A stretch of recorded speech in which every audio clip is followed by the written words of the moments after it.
You're not directly involved. Can we just give them a little bit of space, please? You're going to keep saying that until someone actually gets there. Which is why we're here to prevent that. Why are you getting one?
Really, eh? Hold your sign up. I love your sign. Hold up. It's beautiful.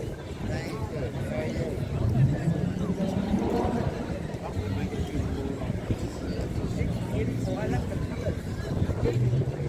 I started on Tuesday. It's a beautiful train. Just the train. Yeah. Did you do it? Yes.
Test, test. Test, test. We had a guy with the East Coast. Are you having a good day? Test, test.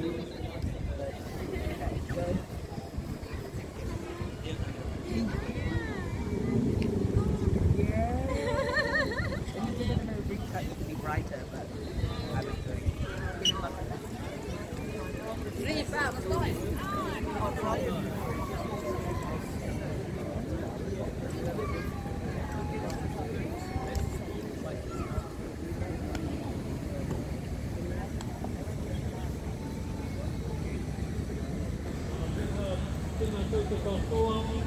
Assalamu alaikum.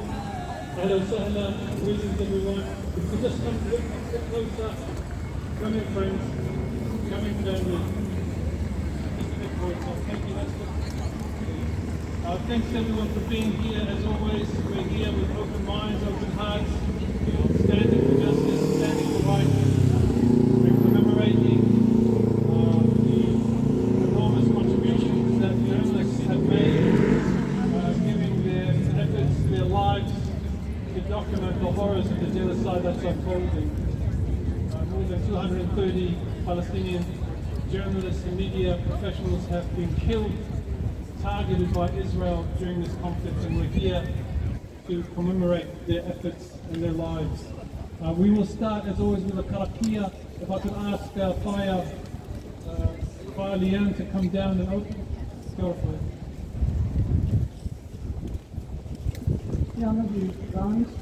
Assalamu alaikum. Ni hao.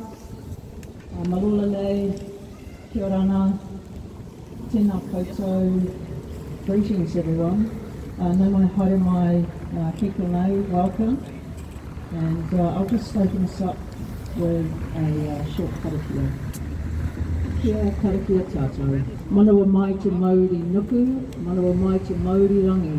Ko te Māori kei au, he Māori tipua. Ka pakaru mai te pō, tau mai te Māori. Hauri e, hui e, tai ki e. Free, free, Palestine! Free, free, Palestine! Free, free, Palestine! NZ government grow a spine! NZ government grows a spine. Sanction Israel now! Sanction Israel now. NZ government grow a spine! NZ government grows a spine. Sanction Israel now! Sanction Israel now. Ka whawhai tonu mātou! Ake, ake, ake. Ka whawhai tonu mātou! Ake, ake, ake. Ka ora tonu mātou! Ake, ake, ake. Ka ora tonu mātou! Ake, ake, ake. Kia ora koutou.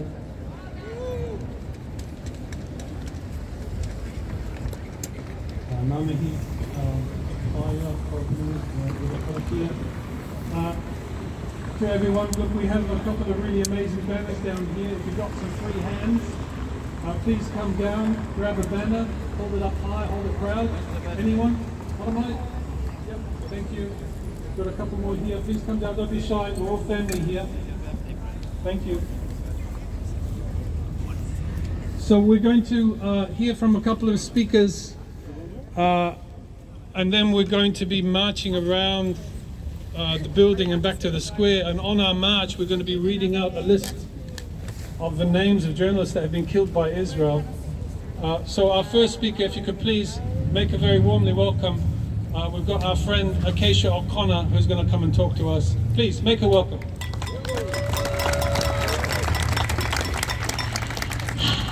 Tēnā koutou katoa, ko Acacia O'Connor tōku ingoa, he uri ahau no Ngāti me Tainui. Thanks for having me here today. I'm actually here on behalf of beloved friend and familiar face to all of you, I'm sure, Rana Hamida and Yusuf Samur, who are heading off tomorrow to go try again to break the siege on Gaza. This is part of the global movement to Gaza, or the global Samud Flotilla, and it's the largest international humanitarian movement since 2010 at least, maybe ever. I really need just a moment, a show of hands, who's heard of this? Good, okay, good. That's actually more than I was expecting, which is good, but we absolutely need everyone to have heard of this. because the IDF are not going to care if they don't think we care that they're on that boat. And like personally for me, I'm really scared for my friends, and we need to be talking about it, and we need to be making sure that all eyes are on that flotilla. They're setting sail on the 31st of August. So if you're not already, please get out your phone and follow the global movement to Gaza.au.nz, or Rana or Yusuf, because they will be posting every day. There are social media people on those boats, and they need people watching to see what's going to happen. There are about 20 boats at least, all setting sail at the same time from different ports in Europe, and they will be leaving on the 31st, and it should take about 10 days. So keep your eyes on them, keep watching them, keep them in your hearts, and of course always, always the main point is to keep Palestine in our hearts. So thank you so much. If you want to come to the airport tomorrow, they will be leaving at 10. Well, they would like us to gather and say goodbye to them at 10, and then they'll be heading through to departures at about 11. So if anyone wants to come, send them off, wish them the best, give some real support to this kaupapa, please do. And also just stay. We will be doing lots of parallel actions and showing lots of support, and it's an ongoing movement. So we're hoping this one gets through and it makes a huge difference. But if it doesn't, we're not going to stop, and it's going to keep growing, and it's going to keep growing, and we're going to keep getting more boats, and we will get there, and we will break the siege. So we do still need money as well. If anyone would like to donate, if you go to the Instagram, you can see how to donate for that. It takes everyone. It takes absolutely everyone, this mission. So the Instagram is the Global Movement to Gaza.au.nz. We've joined up with Australia for this one. Thank you. Free Palestine! Free Palestine! Thank you. Thank you, Acacia. There's lots of things that we can do. We need to put our efforts into lots of different things to do. Breaking the siege is one of them. The other important thing is the boycott, divestment and sanctions campaign. I love that t-shirt just here. It says boycott Israeli apartheid. SodaStream. About a year ago I asked you all if we can get Abella off our shelves. That worked. Now we're working on SodaStream. So Yara down here has a whole bunch of stickers. Put up your arm. Yara, hold it up in the air. If you would like some stickers, boycott SodaStream, come down please. We'll give you some free stickers. She's just right here. Thank you. So we'd like to invite our next speaker to come up and talk to us, please. Can you please welcome Mick Hall. Mick Hall is a former journalist at RNZ, and he's an independent investigative journalist. Can you please make him very welcome? Mick Hall, everyone.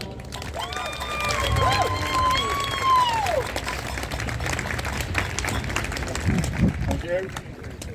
I'd like to start by saying it's a privilege to address this rally. Brothers and sisters here affirming our humanity by showing solidarity with the Palestinian people and those in Gaza now in the final stages of a genocide. It is sickening that our government, along with other Western states, supported and continues to support the Israeli mass killing of so many men, women, and precious children, which has been live streamed for all to see. Although there are many of us here this afternoon, there should be thousands more protesting this obscenity.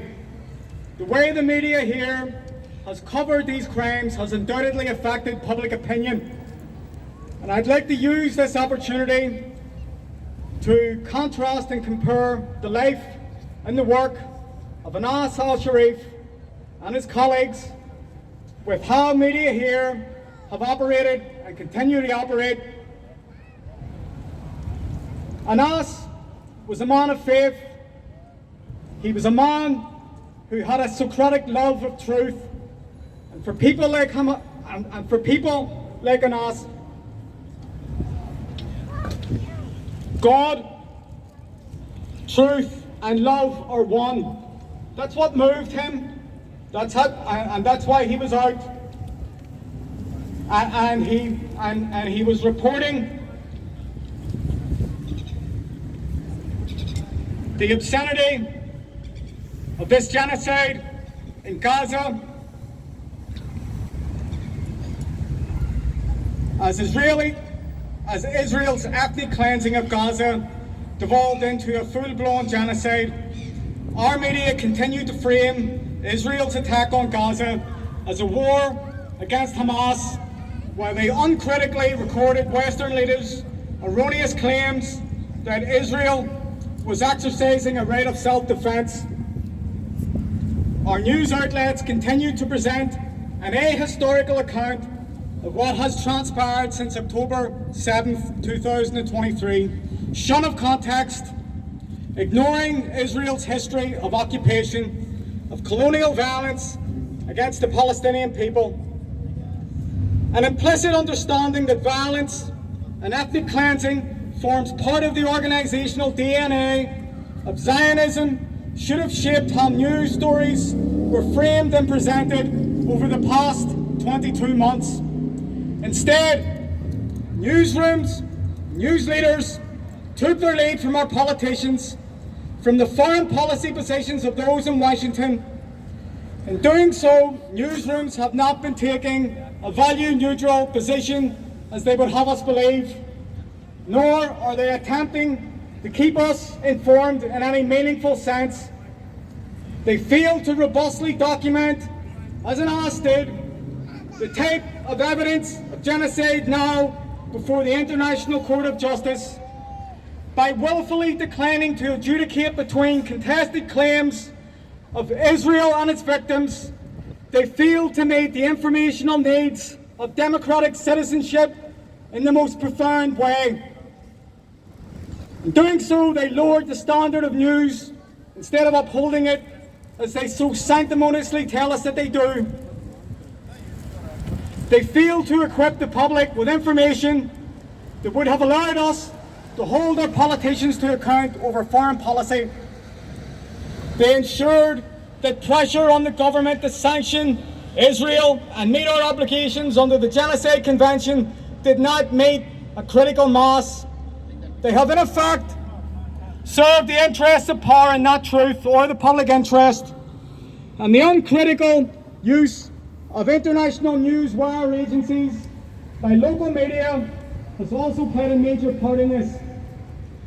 It should be noted that Reuters and AFP, agencies that our national broadcaster uses, were launched at the turn of the century to control the form and flow of information from the colonies to Western centres of power in Paris and in London. Back then, they were blatant epistemic nodes of empire. Many of the reports written in a way that dehumanized subject races and served to justify colonial subjugation. These agencies evolved over time with concepts like due impartiality introduced as touchstones of high editorial standards. Today, these agencies are upheld as the gold standard of unbiased news gathering and presentation, but their function remains largely the same. Through the horrific martyrdom of Palestinians, we see that these self-professed standards are not universally applied. Instead, they are selectively used according to the progress of our informational gatekeepers. These agencies are not controllable. They are manipulating the demand, revealing positions as against human rights, justice and also the revealing of news, movement of murder, and it is circular reported on the assassination of Hamas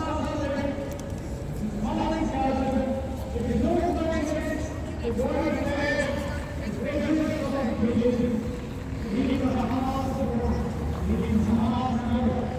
I have observed that many wars, the U.S.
simple way.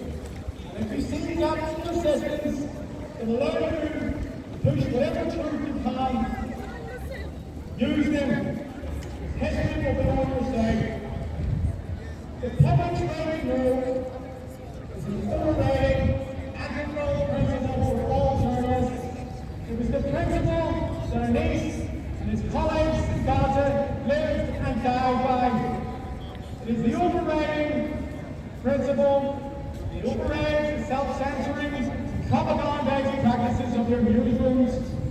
And if you give it a reprimand, applying this principle, a written warning, or the sack, so what? God is a badge of honour in a profession that has very little honour left.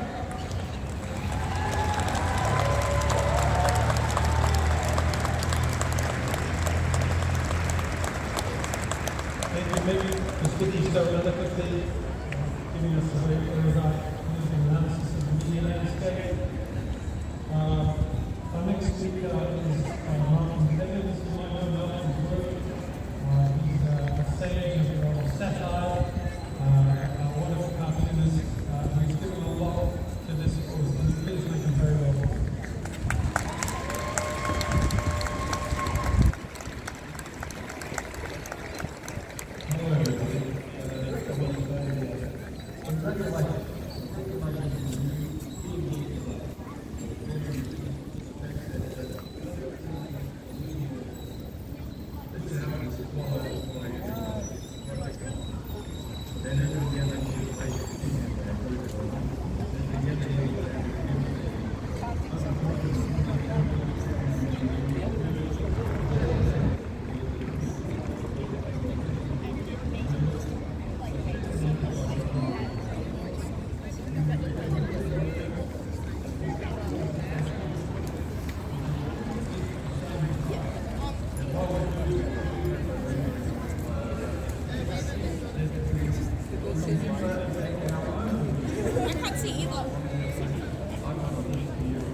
Sitting there, and somebody pressed that one. That's all it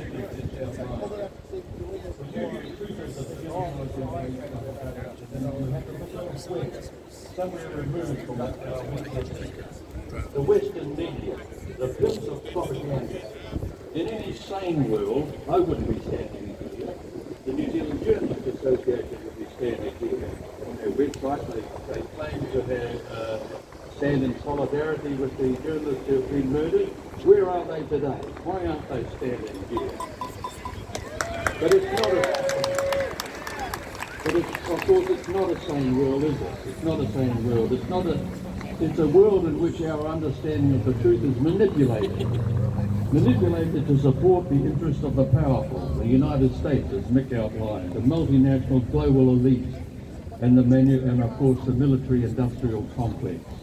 Manipulation, which Noam Chomsky called manufacturing consent. Many of you will have heard the phrase. If you haven't, you've got to look it up. It's so fundamental to everything that governs our lives. Look around you, people passing by who won't catch your eye, who cannot understand why we're here even. It's a disgrace, and the media is to blame. The media are Well, they're a shocker. I've worked in the media for over 50 years, and I must admit, in the early days, I too was a victim of the propaganda, and my cartoons reflected it. But thank God for the internet. You'll agree, the internet opened our eyes to the truth of what was happening in this world. And our media has never caught up because actually they've never been part of the machine that they claim to be. They've never been here in the interests of a better world for us all to live in. No, they're there to be the apologists, or rather to hide the truth from us, so that we don't erect a guillotine in this place. It's an absolute disgrace. Shame indeed. In the world that the media defends, the powerful, the multinational corporations, they decide who we can trade with and who we must shun, who we can like and who we must hate. We've been conned to believe it's in our best interests. It's a rotten system and always has been. And we've been in this place before many times, conned by the media. In the 1840s, it was the Herald that pushed for British forces to attack the Maoris in the Waikato because the settlers coveted their land at that time, and the Maoris had made that Waikato blossom. They were feeding Auckland, and the white men wanted it. They wanted that, and so the Great South Road was built not to access your Wellington, but to get easy access for the troops to get down there and attack the Maori. And it's absolute disgrace. Then, just as now with Hamas, Maori resistance was defined as terrorism, and that we were told, or the settlers then were told, that they were ignorant savages threatening Christian values. That's the same story that MSM feeds us today, the mainstream media, as required by what I would refer to as the Mafia American Zionist Israel system. An absolute disgrace. Zionist Israel, paraded by our media as the victim, confronted by terrorist barbarity, they say, to manufacture our consent to genocide, to drive Palestinians out and steal their land, just as was done here in New Zealand. And it's been done in every war since. There have been more journalists killed, and we're standing here today in memory of the journalists killed, more journalists killed by the Israelis in all the wars combined, going right back to the American Civil War. The American Civil War, the First World War, the Second World War, the Boer War, you name it. All wars combined, more people, more journalists have been murdered, slaughtered, assassinated by this Israeli government than in all those times.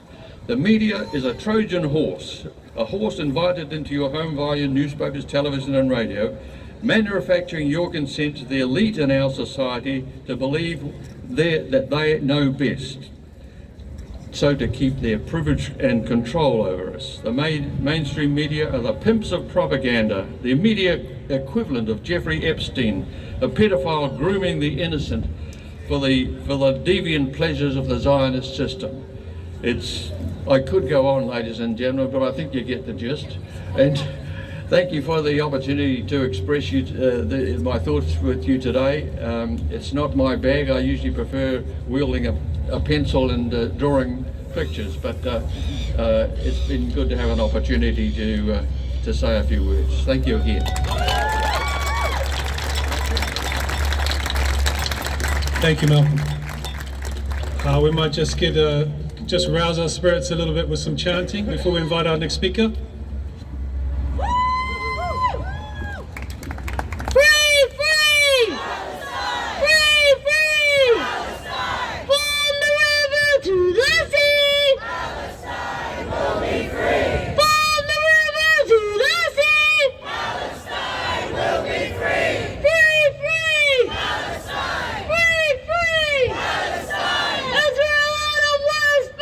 Israel out of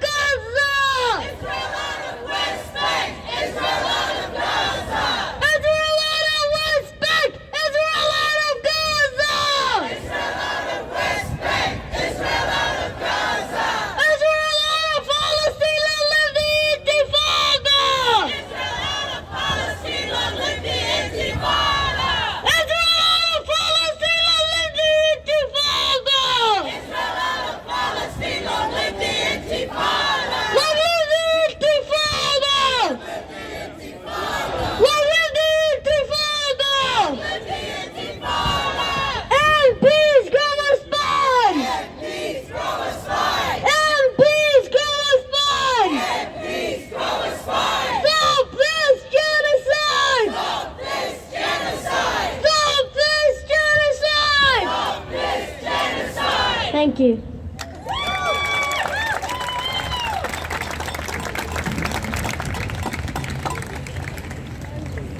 Awesome. We've got one more speaker. Can we please invite Dave Roby to come and speak to us? So Dave, as you all know, is an independent journalist. He's the editor of the Asia Pacific Report. He's just going to come and say a few words to us. David. Come on, make him feel welcome. Give him some love, everyone. Come on, let's go. Assalamu alaikum. Tēnā koutou, tēnā koutou, tēnā koutou katoa. I spoke last weekend when this magnificent protest we had last weekend. It was absolutely so awe-inspiring. And at that time, it was just a few days after the journalists had been killed, and I spoke about the shocking targeted assassination of those 6 journalists, 4 of them working for the Al Jazeera network. Thank God we have Al Jazeera on Freeview here in Aotearoa, and another person who was also killed at that time in Gaza City. And that horrendous and brutal murder with an airstrike on a media tent close to Al Shifa Hospital on August the 10th has reverberated around the world with massive condemnation. The much-loved Al Jazeera Arabic correspondent Anas al-Sharif, who had been threatened for months by the Israeli military, was among the victims. However, since then, 2 more Palestinian journalists have been killed in Gaza. And today, we honour all those journalists who have been risking their lives, reporting the truth day by day, and who have become martyrs. Although global media freedom groups have conflicting death toll numbers, it is generally accepted that more than 270 journalists and media workers have been killed in Gaza, and about 240, I think, is basically deeming targeted ones. And not only have they been targeted by the IDF, but the IDF has targeted families as well. This death, shame, absolutely shameful. This death toll of Gazan journalists is higher, as Malcolm mentioned a moment ago, than all the deaths of journalists that have been covering the American Civil War, the First World War, the Second World War, the Korean War, the Vietnam War, the Cambodian War, the Yugoslav War, the Afghan War, and the ongoing Ukraine War. So basically, the journalists that have been killed in Palestine are beyond all those journalists that have been killed in these other wars. And this is shocking and shameful. Why are the Israelis doing this with all their other atrocities in this horrendous genocide, which is really continuous waves of massacres? The media is completely wrong in describing it solely as a war, and when you have totally imbalanced sides, it's massacre after massacre. Very simply, Israel is doing this because they can get away with it. Gaza is a massive crime scene, and the Israeli military are killing the witnesses with impunity. According to investigative journalist Richard Sanders of Double Down News, the Israelis are simply being allowed to do this. Because of the way it is reported in the West and the way the politicians react to it in the West, it becomes normalized. For example, politicians talking about a question of proportionality. Is it justified, they say, to kill 5 journalists when you're only targeting 1, instead of condemning every killing? When Anas al-Sharif was murdered, his entire crew was also wiped out ahead of the Israeli invasion that's going on now in Gaza City. Remember that Israel's been occupying all these areas. It's all semantics by the Israelis along with the rest of their lies. So they're removing the witnesses. It is an Israeli strategy: kill and silence the witnesses. Disturbing reports have emerged over the past 2 weeks about the existence of an IDF military unit tasked with smearing and targeting journalists in Casa. This is a so-called legitimization cell, which was recreated in October 2023 at the start of the current genocide. Its purpose is to produce fake documents and evidence to discredit the journalists and claim they are legitimate military targets to justify the Israeli killings after the journalists are actually dead. This disinformation cell has played the role of a public relations body meant to declassify and produce counter-narratives when media criticism of Israel is heightened. This information has subsequently been shared with media outlets and also passed regularly to the Americans through direct channels, and is regularly published uncritically in Western media, particularly in New Zealand media as well. This means the smearing information is regularly picked up by New Zealand media through its syndication services that are fed and published without question.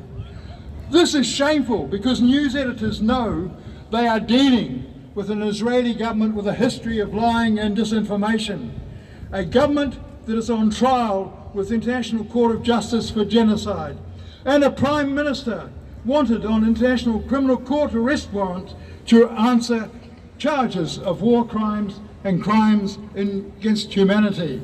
So why would New Zealand media regard these as credible sources, as they do time after time?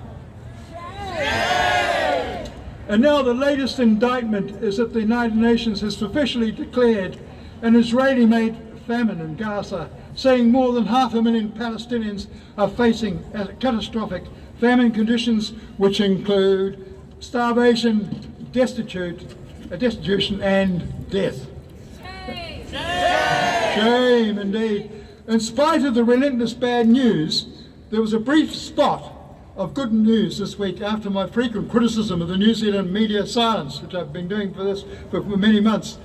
Aotearoa New Zealand joined 26 other countries to sign a statement by the Media Freedom Coalition calling on Israel to allow immediate and independent foreign media access to Gaza and to ensure all journalists are protected. But we all know the truth. This will not happen. Israel will simply ignore this, as it ignored everything for the last 80 years or so. I would like to end with a quote by Ahmed Ibsais from his State of Siege Substack commentary, which was entitled "A Message for Those Who Watched." So quoting, "To every newsroom executive, every polished anchor, every culture critic who found ways to make Gaza disappear from your content calendar, you are not just complicit. You are instruments of this genocide. Your euphemisms made the bullets easier to fire.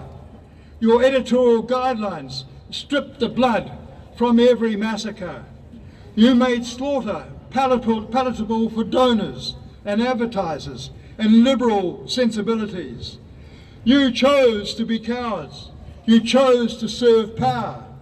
You chose to dehumanize us with headlines and silence and sanitized grief. Free, free Palestine! Free, free Palestine! Free, free Palestine! Free, free Palestine! Free, free Palestine! Free, free Palestine! Kia ora, thank you. Ngā mihi kia ora. Thank you, Dave. So today, again, we're marking this horrible fact that we've lost 230 journalists and media professionals who have put their lives on the line to report on the genocide that is happening. And so in a few minutes, we're going to be asking you please to pick up these bodies, and we're going to move and stay inside the square, but we're going to move to different corners of the square, and we're going to have people reading out the full names of these people who have died, giving their lives for their work and for getting us information on what was happening. Before we do that, we're just going to hear from Danica, from the Ka'awhina, who's going to give us a bit of a safety briefing. Kapai. So please make Danica welcome. Kia Mare te whana, ko Danica tōku ingoa. My name is Danica, I'm one of the kaiawhina here. Just making it clear today that what we're doing is not a big protest march as we often do, but a smaller protest vigil here in the square. So we're going to be moving around the square, but because there's quite a lot of us, we're going to need to keep it quite tight. So as we start moving, try not to space out too much, so we're keeping it all together and making sure that we're keeping one another safe. If you do come across any agitators or Zionists, as per usual, try and leave them to us to handle, because we are not here for them. We want to give them nothing. We are here for our Palestinian whānau. So, everybody, free, free! Palestine! Free, free! Palestine! All right. ولنصبرن على ما آذيتمونا وعلى الله فليتوكل المتوكلون وقال الذين كفروا لرسلهم لنخرجنكم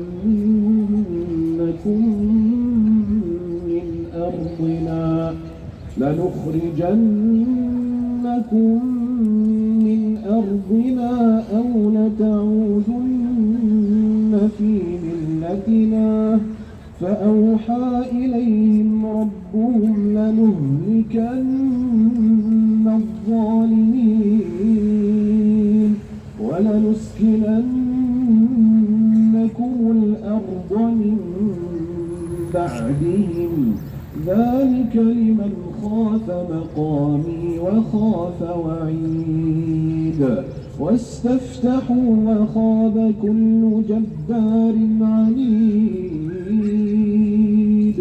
من ورائه جهنم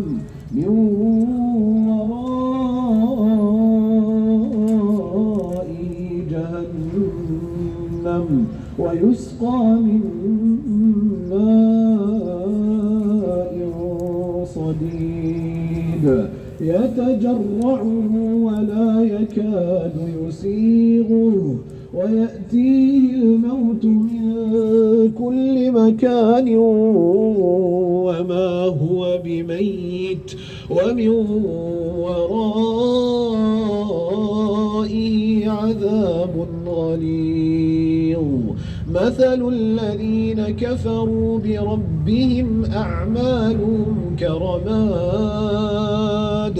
أعمالهم كرماد اشتدت به الريح في يوم عاصف لا يقدرون مما كسبوا على شيء ذلك هو الضلال البعيد. جزاكم الله خير.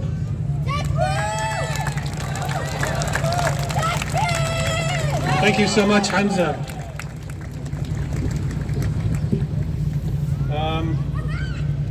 Can we get some people, please, to lift up these bodies? Be good for 2 or 3 people per body, please, up on your shoulders. Thank you. And we're going to invite Dr. Faiz to start reading the first list of names.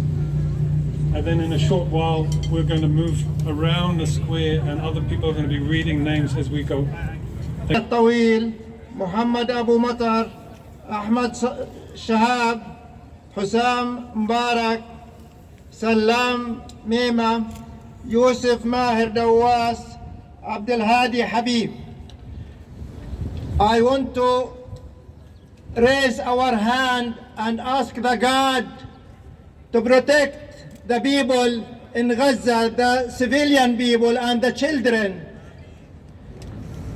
and help us, God, and listen to us to stop this war and to stop the killing of the people. Thank you.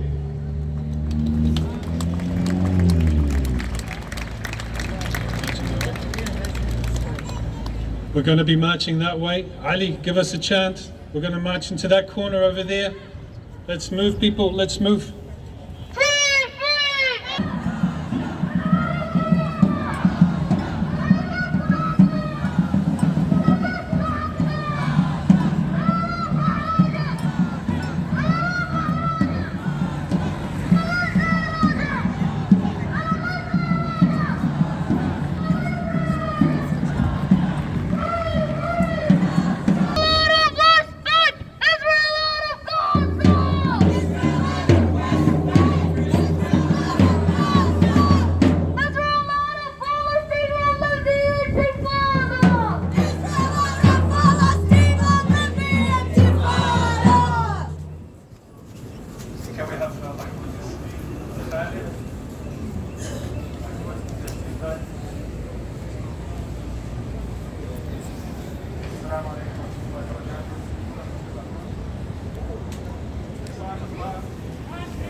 عصام الهاب، محمد بلوشة، سميح النادي، فريد أبو أشرف، محمد أبو علي، هاني مجهول، سراج، محمد عماد جبل، سلمى مخيم، أحمد الفارس، سعيد الأمل، جمال المقام، كافر الأبغالي، دعاء شرف، ياسر أبو ناموس، أجل المكين، ماجد كشكو، عماد الوحيد، زياد مطر، اللهم تقبلهم عندك من الشهداء.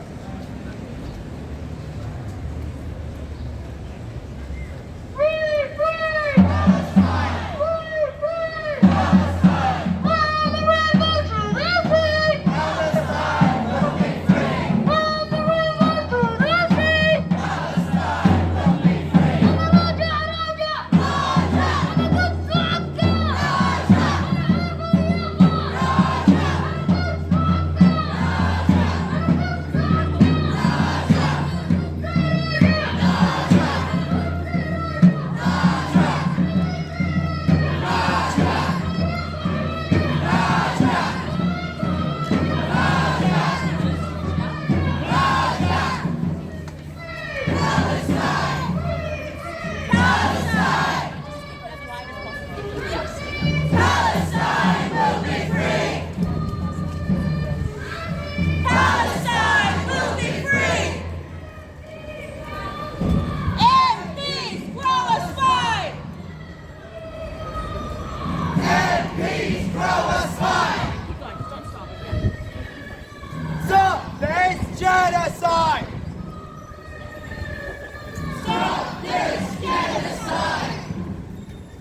أبو عباس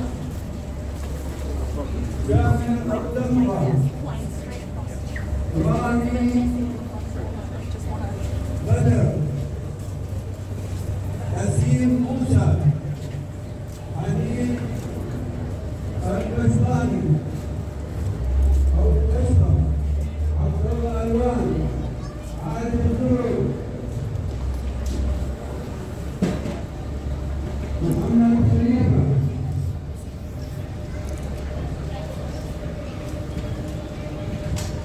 محمد ناصر أبو هريرة أحمد جلال والهوي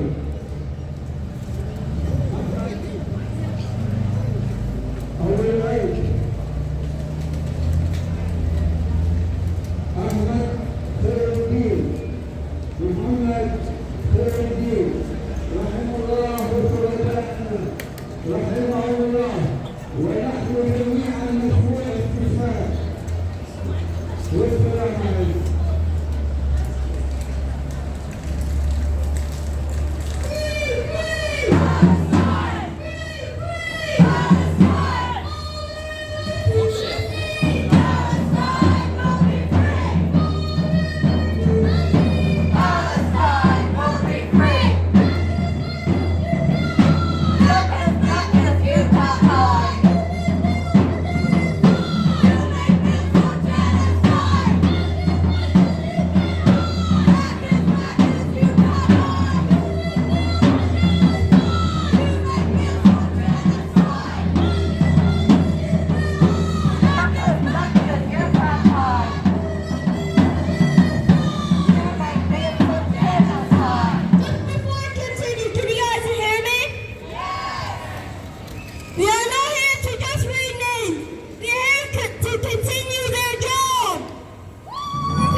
Assalamu alaikum.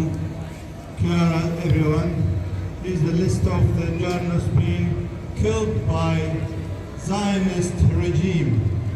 Shame on them. Bismillah ar-Rahman ar-Rahim. Majd Arandas, Muhammad Abu Hattab, Muhammad al-Bayari, Haytham Harara, Muhammad al-Jaja, Muhammad Abu Hasira, Yahya Abu Maneh, Ahmed Al-Kara, Yaqub Al-Barsh, Ahmed Fatima, Mus'ab Ashur, عمرو صلاح أبو حياة، مصطفى الصواف، حسونة سالم، ساري منصور، عبد الحليم عوار، بلال جاد الله، علاء طاهر الحسنات. Shame on Israel, they don't want the journalists to film everything what the things has been done in Palestine. Shame on him.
آلاء الحمص، أيمن الرفاتي، زيد أبو زيد، إيهاب نصر الله، محمد واغي، محمد سلامة، عبد الرحمن سيمان، محمد الريفي، ساهر أكرم ريان، محمد أبو سفيان، أدنى حميد، محمد بسام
Muhammad Adhal Abu Amara, Muhammad Abdullah Mishrish, Muhammad Abu Jasir, Mutassim Mahmoud Gharab, Haider Ibrahim Al-Masdar, Ismail Al-Ghor, Rami Al-Rafi, Muhammad Isa Abu Sada, Tamim Muammar, Ibrahim Muharrab, Hamza Abdul Rahman Murtaja, Nidu Halimi, Abdullah Shakshak, Wafa Al-Udaini, Hassan Hamad, Muhammad Khan.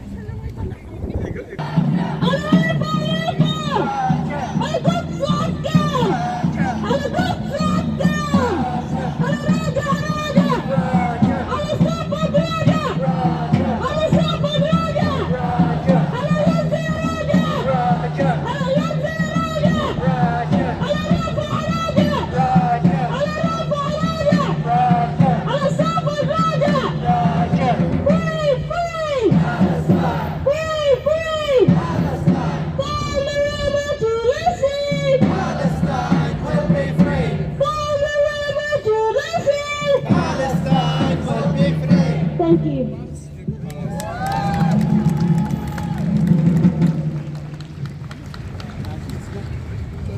أيمن محمد رويشد، سيد رضوان، حمزة أبو سلمية، حنين بارود، بلال رجب، براء علي دريش، خالد أبو زير، أحمد أبو سخير، زهرة أبو سخير، محمد صالح الشريف، أحمد أبو شريعة، محمود الخاطب، عبد الرحيم التحراوي،